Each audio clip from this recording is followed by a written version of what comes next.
소위 말해서 영끌이라도 지금 이 시기에 집을 못 사면 평생 집을 살 수 없을 것 같다. 그래서 교수님, 지금이라도 사요 마요? 똘똘한 거는 사도 된다.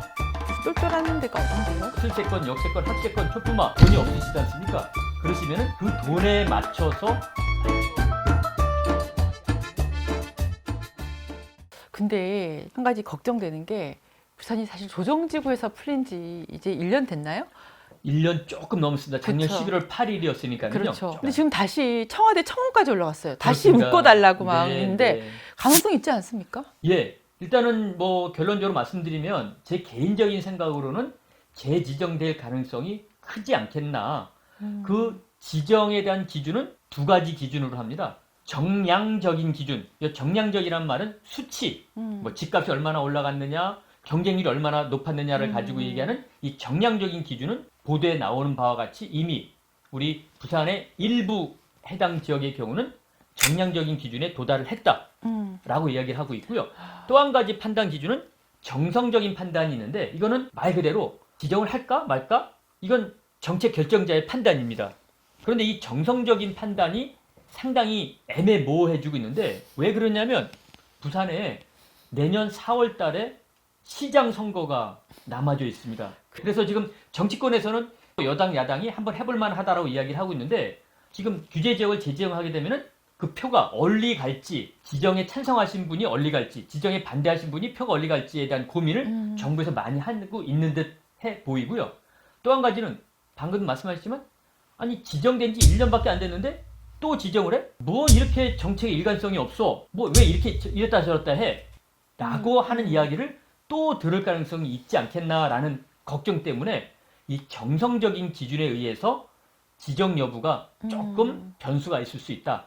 그런데 제 개인적인 생각으로는 아마 지정될 가능성이 크다라고 보여지는데 과연 어느 지역이 지정이 될까? 어느 지역이 지정이 되겠습니까? 해수 동남. 그렇죠.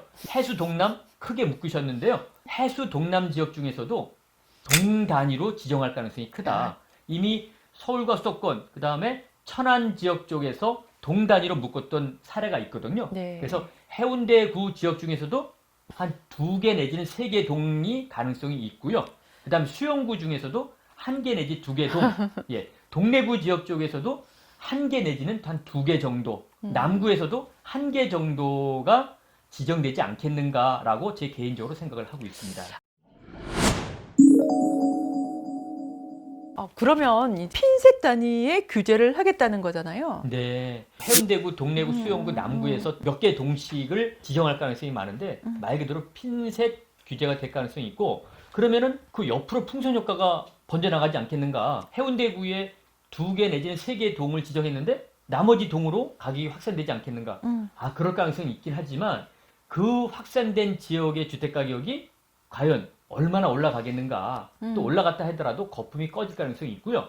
또 한 가지는 청약 조정 대상 지역이라는 규제 지역보다 더 센 거 뭐가 있는지 아시나요? 투기과열지구. 또 투기 지역이라는 게 있습니다. 그쵸. 이 세 가지를 흔히 말해서 우리가 규제 지역이라고 얘기를 합니다.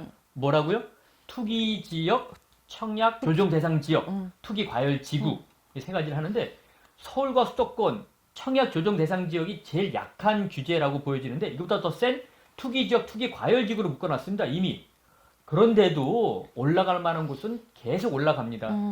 그래서 풍선 효과라고 하는 것들은 제 개인적인 생각으로는 투자를 하시려고 하신 분들에서는 좀 유의를 할 필요가 있다. 그 풍선이 결국은 커졌다가 어느 순간에는 탁 터지면서 제자리를 갈 수 있다. 그래서 너무 풍선 효과에 의해서 외곽, 안 좋은 거 안 좋은 거로 나가지 마시고요. 규제 지정 여부와 관계없이 원칙적으로 지켜야 할 요건을 갖고 있는 주택에 좀 선제적으로 또는 장기적으로 투자하라라는 말씀을 드리고 싶습니다. 원칙이라고 하면 교수님 말씀하신 술세권, 학세권, 역세권, 도심 한가운데 네. 물 좋고 경치 좋고 새소리 좋아하는 거는 뭐 캠핑 가는 걸로 하고 집 투자할 때는 별로 그게 바람직한 건 아니라고 지적을 네. 해주셨고요. 네. 그러면 만약에 핀셋 규제가 들어온다 할지라도 상징적으로 규제가 들어온다 그러면 부산시 전체에 이 뜨거운 지역에서 나가던 온기가 딱 끊기면서 지금 외곽에 어중간한 걸 막 떠밀리다시피 잡은 분들은 오히려 피해를 입을 수도 있겠어요. 그렇습니다. 이 규제는 특정 지역의 아주 일부만 규제 지역으로 지정될 가능성이 있긴 하지만 그 여파는 규제 지역으로 지정되지 않은 지역에서부터 그 여파가 나타날 수 있다. 규제는 그 핵심 지역에 많이 오른 지역에 핀셋 규제를 했는데 오히려 피해는 아직 제대로 가격이 오르지도 않은 그 외곽의 구축에서부터 나타날 수 있다는 건가요? 그렇죠. 그러니까 지방도 언제든지 규제를 할 수 있다. 이렇게 얘기를 풀이해 보면은 뭐 정확한 표현이 아니겠는가. 그러면은 규제 지역으로 지정된 지역은 당분간 짧게는 직접적인 영향을 받아서 안정세로 돌아설 가능성이 있다. 하지만 중장기적으로 봐서는 다시 한번 말씀드리지만 서울과 수도권의 경우 뭐 좀 우리 지역과 다른 상황이긴 하지만 규제 지역으로 더 센 규제가 있었는데도 불구하고 결국은 가격은 올라갔다라고 하는 것을 참고로 말씀드리시면은 지금 규제 지역 지정에 관련된 영향과 효과가 어떻게 나타날지에 대한 감을 잡으실 수 있지 않겠나 생각을 하고 있습니다. 지금 이건 하소연이라고 해야 될까 뭐 그렇긴 한데 아니, 도대체 그 돈이 어디 있어서 그렇게 집값을 올리는 건지 정말 신기해요. 지금 보면은 아직까지 지방 지역의 경우에는 지금 이야기하고 있었던 이 규제 지역 지정이 아니었기 때문에 일정 영권을 갖고 계신 분들의 경우에는 신규로 주택을 구입할 때 대출이 되는 경우도 있을 수 있고요.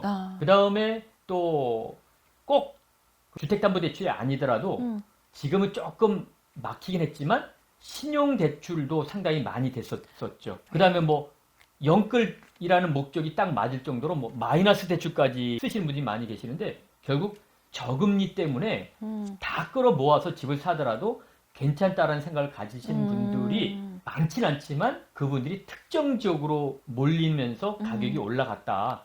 그 현상이 지금 외곽으로 좀 확산되고 있는 상황이 아닌가 이렇게 좀 보여지고 있습니다. 네. 부산은 삼극화가 되고 있다를 그렇죠. 말씀하셨는데 양극화가 아닌 삼극화? 제가 분석을 해봤더니 16개 구군 중에서 가격이 월등히 높게 올라가는 구가 2군데가 있고요. 정체된 구가 5개, 가격이 전혀 올라가지 않거나 적게 올라가는 구가 9개더라고요. 그럼 2개 올라가는 구가 어디였느냐?